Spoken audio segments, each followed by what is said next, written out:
Yo he publicado en árabe 6 novelas y un conjunto de relatos largos. Eh, la primera novela fue publicada en 2010. Se titulaba El fabricante de llaves. Y luego he seguido la producción del mundo en un tazón, El libro del escultor, Elías, La fortaleza de polvo, Las piernas que saben bien el horario de salir. Y últimamente he publicado El reino de Mark Zuckerberg y sus aves imaginarias.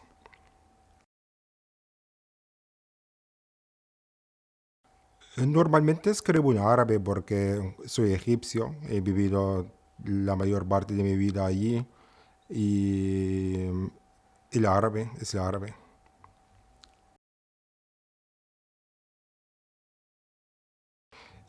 Sí, dos obras. Una, La fortaleza de polvo, que fue traducida en 2019 en una cotraducción, porque estaba revisando con la traductora la obra. Y otra es El libro del escultor, que está por publicar.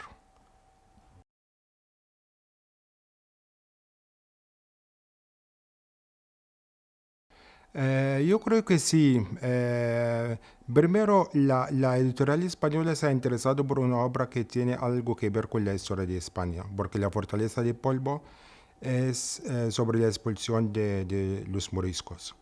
Yo creo que sí ha sido bien recibida, bienvenida. Hemos hecho muy buena presentación en la Casa Árabe en Madrid y también en la librería Taiga en Toledo. Y había mucho público y hemos hablado muchísimo sobre la obra. Y en cuanto a la venta, yo creo que sí también se ha vendido relativamente bien.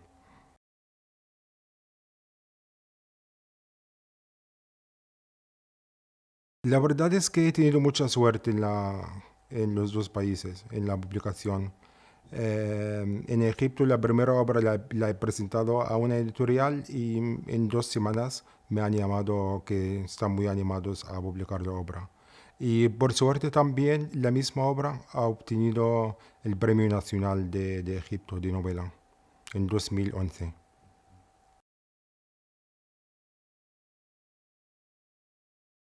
Em, Se puede decir por la literatura, porque en mi casa pues he leído varias obras de la literatura hispanoamericana traducida al árabe, eso fue en los años 90, y me ha interesado saber cómo se han escrito estas obras en su lengua materna, que es el español. Además, me ha llamado mucho la atención desde muy pronto la historia común entre España y el mundo árabe.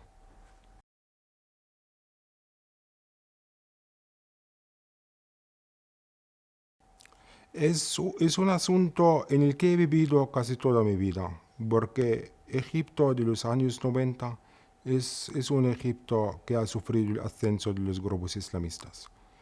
Luego, más tarde, pues el fanatismo se ha transformado en una fuerza, en un poder en la calle. Ya podías ver los islamistas por todas las calles predicando su visión al Islam o su visión al mundo.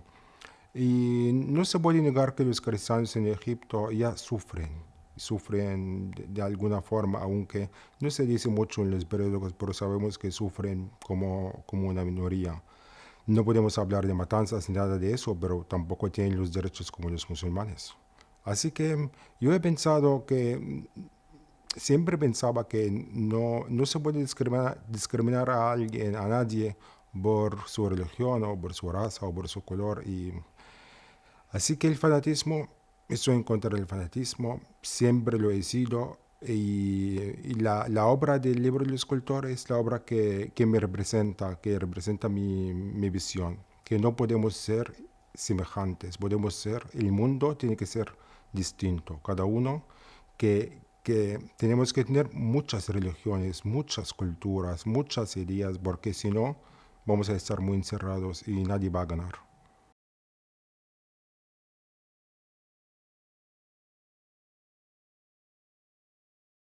He empezado a estudiar la lengua y la cultura española en el año 1996 y seis Y en esta época he estudiado también la historia de España. Una parte de la historia de España es el Andaluz y los moriscos y toda esta época. Teníamos un profesor que nos ha contado la historia. Entonces, pues yo he ido buscando poco a poco, pero muy poco a poco, sobre la historia de esta época de los moriscos. Pero nunca me ha venido a la memoria escribir una obra histórica o una obra sobre los moriscos, porque es muy difícil escribir sobre siglos anteriores que no has visto. Hasta que he llegado a España en 2015. Entonces, he vivido una parte de mi vida pues, allí en Madrid. He ido también a Toledo y a Cuenca, a Isla Toraf y Sur. Y por algunas preguntas, creo que son preguntas muy personales sobre la inmigración, sobre la expulsión, sobre el desarraigo, sobre la identidad. De esas preguntas ha nacido la fortaleza de Volvo. Y al mismo tiempo, unos 2 o 3 años después, había un gran problema en Egipto de un pueblo copto cristiano que el gobierno tenía que trasladarlo del pueblo, de sus casas, y dejar las casas, porque había extremistas que les amenazaban por asesinatos y todo esto. Entonces el gobierno, como no podía hacer nada, pues tenía que llevarlos a otro pueblo más protegido. Yo pensaba que los cristianos en Egipto tenían que dejar sus pueblos para ir a otros pueblos para estar protegidos. Los musulmanes en otra época tenían que dejar sus pueblos y sus casas porque están sufriendo matanzas. Yo pensaba cuántos siglos han pasado de un acontecimiento a otro y al mismo tiempo seguimos en el mismo punto, como somos los seres humanos, un grupo de tontos que estamos repitiendo la historia con todos sus defectos y todas sus faltas.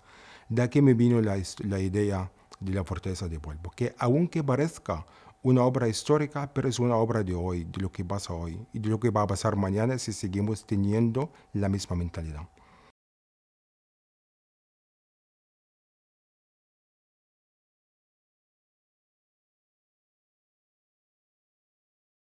¿Por qué es la menos vista? Siempre se habla, cuando se habla de la historia de los musulmanes en España, de Granada, de Córdoba, de Toledo, pero muy pocas veces se habla de Cuenca o Isla Toraf o de Jaén, que son pequeños pueblos en España. En una visita a Cuenca en 2015 con algunos amigos, pues les decía, se huele algo musulmán aquí, la arquitectura. Me decían que no, que todo es romano, los musulmanes no estaban en Cuenca. Y yo pensaba, pero la arquitectura de los edificios, eso tiene algo que ver con la arquitectura musulmana. He empezado en la investigación. Investigando, he encontrado que sí, los musulmanes estaban ahí y habían familias y fábricas y había una historia de la que nadie habla. Entonces, a través de los archivos y los estudios, he llegado a una familia que se llama la familia de Muhammad de Molina o Abdallah de Molina, pero no he encontrado la historia de esta familia. Entonces he escrito la historia de esta familia. La he inventado.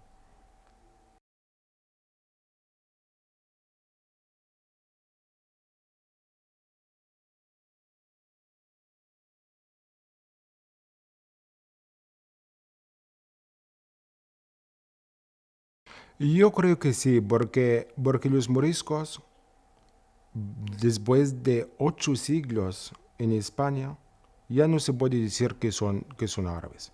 Y la paradoja está en que cuando los moriscos llegaron a Marruecos, no fueron bienvenidos como se imaginaba, porque en Marruecos les han considerado como católicos españoles, mientras que ellos estaban expulsados por ser musulmanes árabes.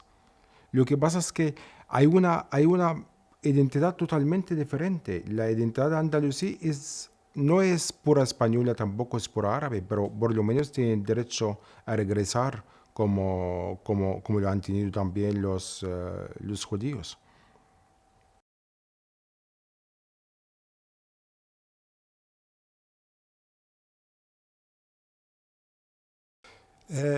Yo creo que la escritura es algo sagrado.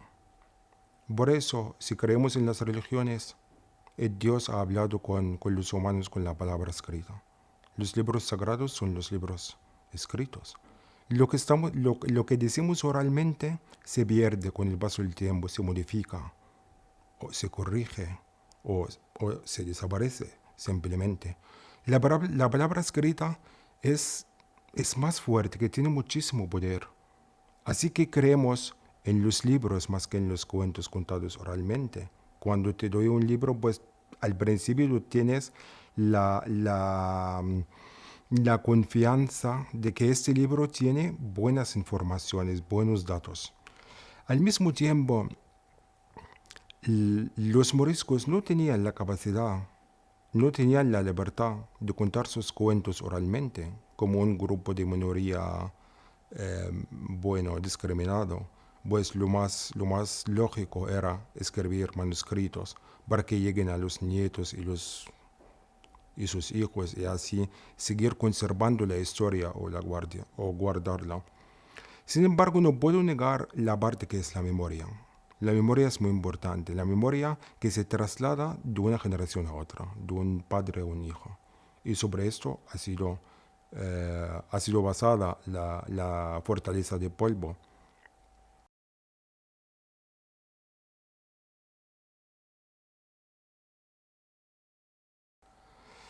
Eh, yo creo que siempre he creído que la historia es algo que tenemos que saber, conocer, entender y comprender para ver el futuro.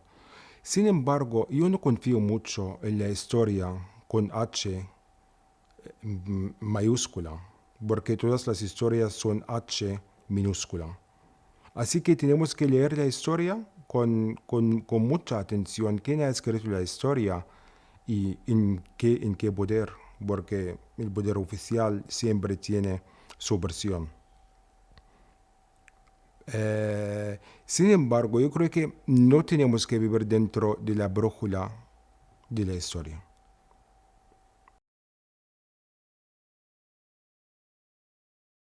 La memoria, no sé, la verdad es que no tengo una respuesta categórica, pero yo entiendo que somos la memoria, ¿no? Somos lo que recordamos, lo que tenemos en la mano.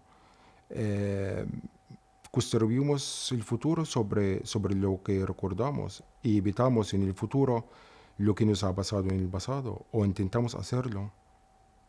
Y últimamente, pues, los estudios de la memoria son estudios muy importantes, hasta en la academia.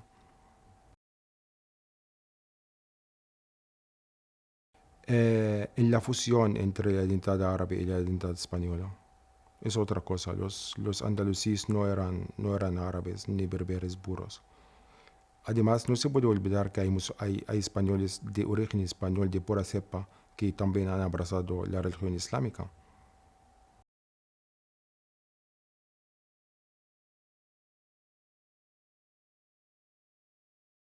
De preocupación. No creo que hay linajes puros. Yo creo que somos una mezcla de todo. Y, y eso nos enriquece. Yo no sé si soy un egipcio de pura cepa o árabe de pura cepa o africano. Yo soy el resultado de todo esto y tenemos que comprendernos de esta forma, porque esa es la única manera para dejar de discriminar a otras identidades. No somos una identidad pura. Los españoles no son españoles puros. Hay una mezcla. Los egipcios lo mismo, los árabes. A lo largo de la historia había mucha inmigración y ese es un valor que tenemos que respetarlo.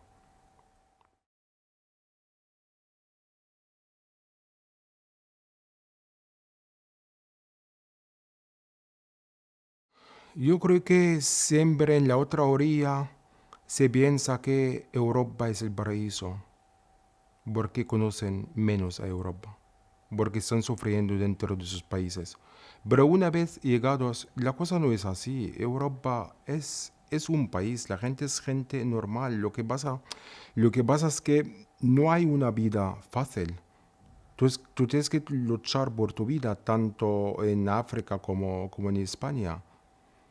Por eso yo pienso que Madrid de promesas falsas, no porque Madrid de promesas falsas, sino porque nosotros también nos hemos prometido falsamente que Madrid o España o Europa nos puede dar lo que nos faltaba en nuestros países.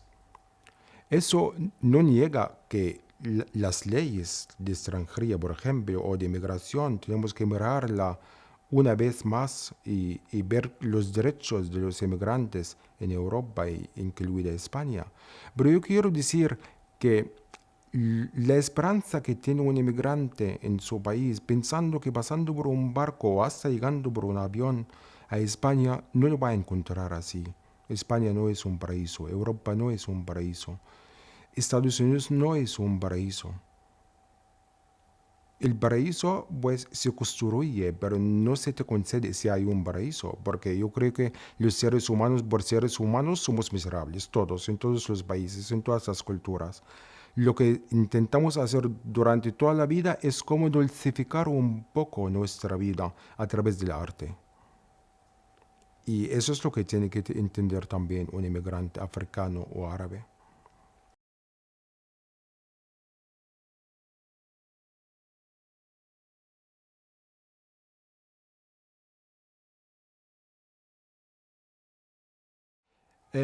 La oralidad no fue mi objetivo.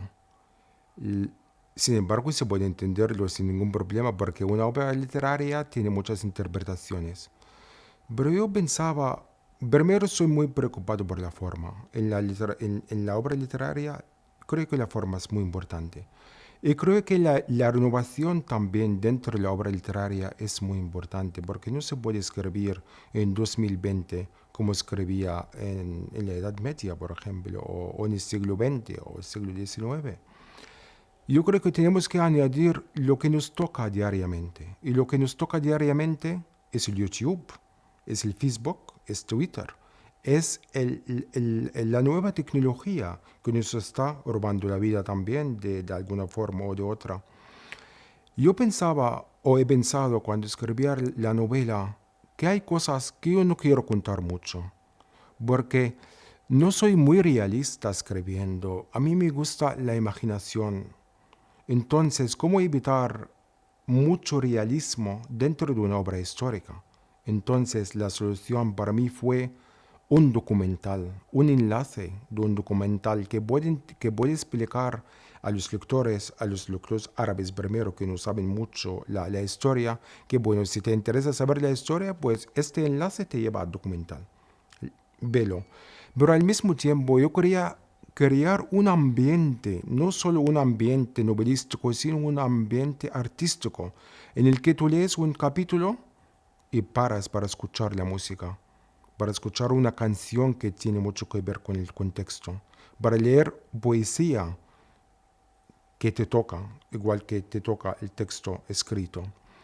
En el mundo árabe han hablado mucho de esta renovación, de verdad, de que los enlaces musicales y todo esto no estaba en la novela. A mí, aunque me gusta la renovación, pero no doy mucha consideración a lo que dice la crítica. Lo que me importa es que el lector mismo recibe lo que estoy mandando.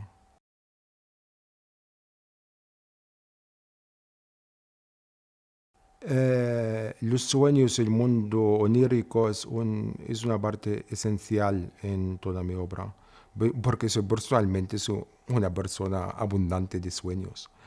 Y creo que a través del sueño se puede ver la realidad de otra forma, que no tenemos que contar cosas como se ha levantado y ha comido, y ha ido a la universidad. Esto no se cuenta en una novela, según mi perspectiva estética. En una novela tenemos que contar cosas más profundas, más cosas que están dentro de nosotros.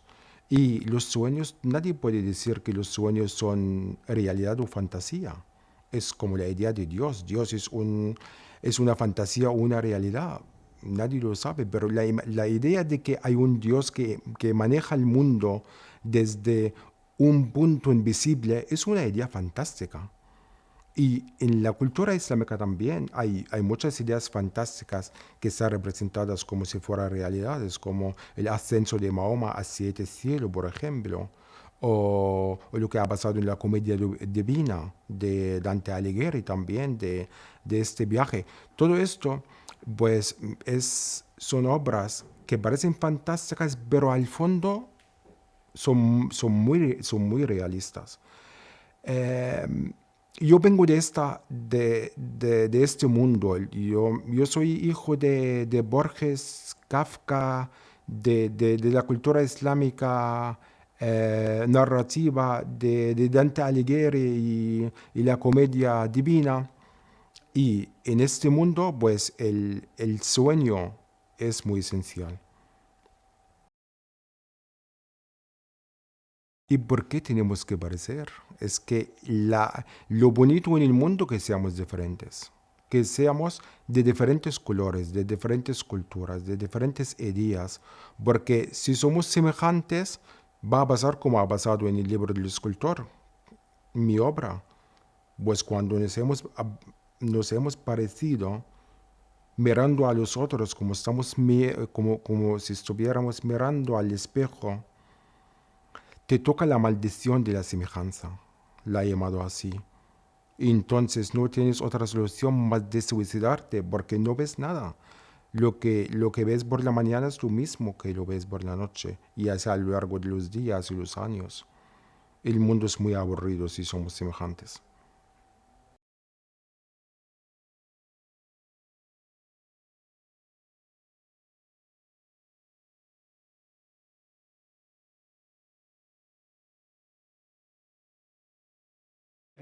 Creo que no. Creo que estamos repitiendo la historia de la misma forma. Lo mismo que pasa, pues si abres el mapa, la verdad es que es una deshonra. A veces me pregunto cómo podemos aguantar vivir como humanos. Es que los perros no hacen así, no se matan de esta forma. Los animales al final quieren comer y ya está. Y los seres humanos estamos fabricando armas para matarnos.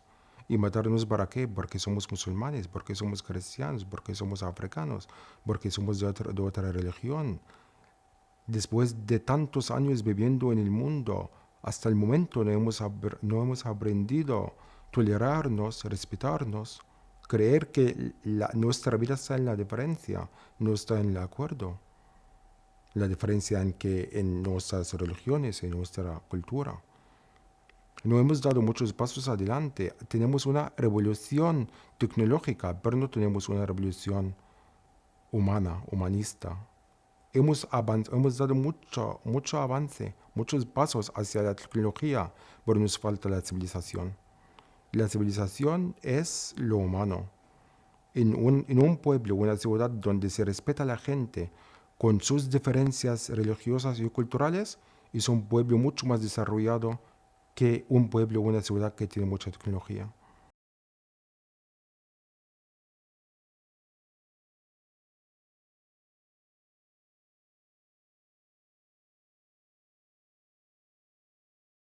Yo creo que sí. Siempre la historia ha pasado la factura a Abu Abdil como si fuera el responsable de lo que ha pasado. Pero leyendo la historia, la, la- el califato musulmán ya estaba terminando hace muchos años, desde la caída de Granada, de Toledo, o la recuperación de Toledo, según el punto de vista. Pues la cultura islámica, el poder islámico en España ya estaba decayendo, pues lo que ha hecho Boabdil es firmarlo. Es como si fuera un hecho realizado, que lo veían por sus ojos y faltaba solo la firma. Y él lo ha firmado y ya está.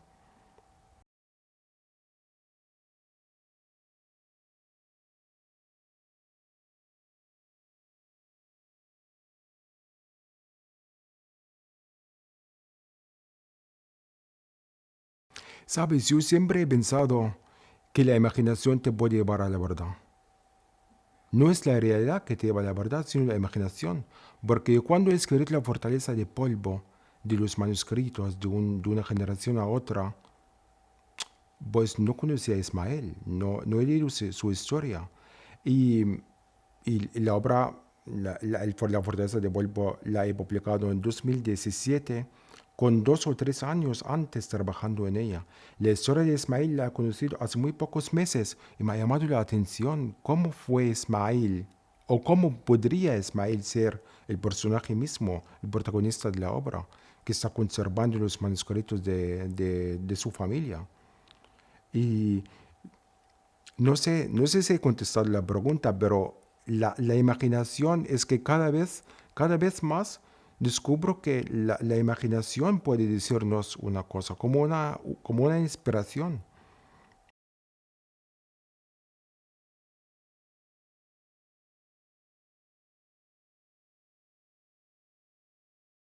Pues mira, una de las preguntas que me preocupan es la verdad, la palabra verdad.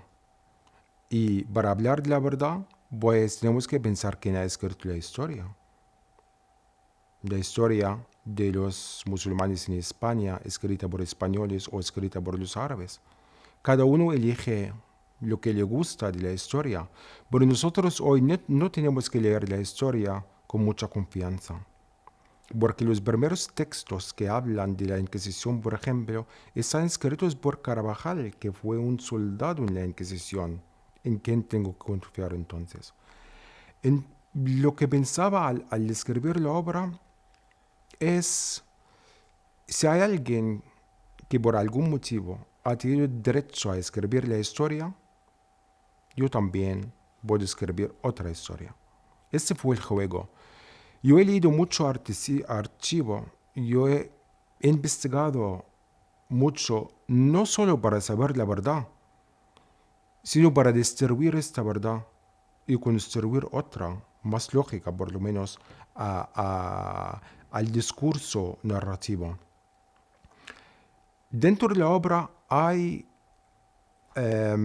datos sacados del archivo, verdaderos, pero hay otros que no. Yo he imitado el mismo lenguaje del archivo para decir otra cosa, para decir más sobre la cuestión de los moriscos. Es un juego narrativo, pero no solo es un juego narrativo. Es una cosa que te cuestiona la verdad y la historia. Si alguien tiene el derecho a escribir la historia, pues muchos tenemos el derecho de escribir la historia también. Yo no tengo confianza ni en un historiador español, árabe, estadounidense, alemán. No podemos leer los archivos con ojos cerrados o a ciegas. Muchos, muchos de verdad. Yo creo que la traducción del árabe al español va muy lenta y hay escritores muy importantes en el mundo árabe que todavía no están en la lengua española, como Izzat al-Amhawi, por ejemplo. Es un escritor que tiene ahora 90 años, no, 60 años. Y, y es un escritor que escribe una prosa fantástica, fascinante. Tiene casi 10 novelas, 5 conjuntos de relatos y libros de prosa que no están clasificados. Ese escritor no está en español en ninguna de sus obras. Además, desde los 90 en Egipto, pues hay un movimiento revolucionario literariamente. Este movimiento representado por escritores como Mustafa Zekri, por ejemplo, o Muntasir el-Kafash, o luego en el nuevo milenio tenemos escritores como Tariq Imam y Mansur Izzeddin, que son escritores muy importantes en la lengua árabe y todavía no están en español. Unos de ellos están en inglés, francés, italiano, alemán, pero en español todavía no.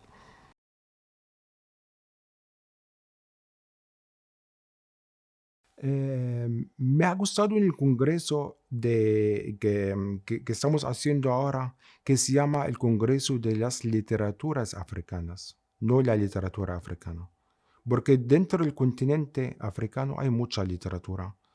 La literatura egipcia no tiene nada que ver con el colonialismo, con la colonización. No es una pregunta fundamental dentro de la producción de la novela egipcia a lo largo de toda su historia. Hay algunas referencias en las obras del premio Nobel egipcio, Naguib Mahfouz, pero no, el colonialismo no está. Entonces, la literatura egipcia tiene algo que ver con la literatura africana, pero al mismo tiempo es diferente, que expresa un contexto sociocultural y político diferente. Muchas gracias. A usted.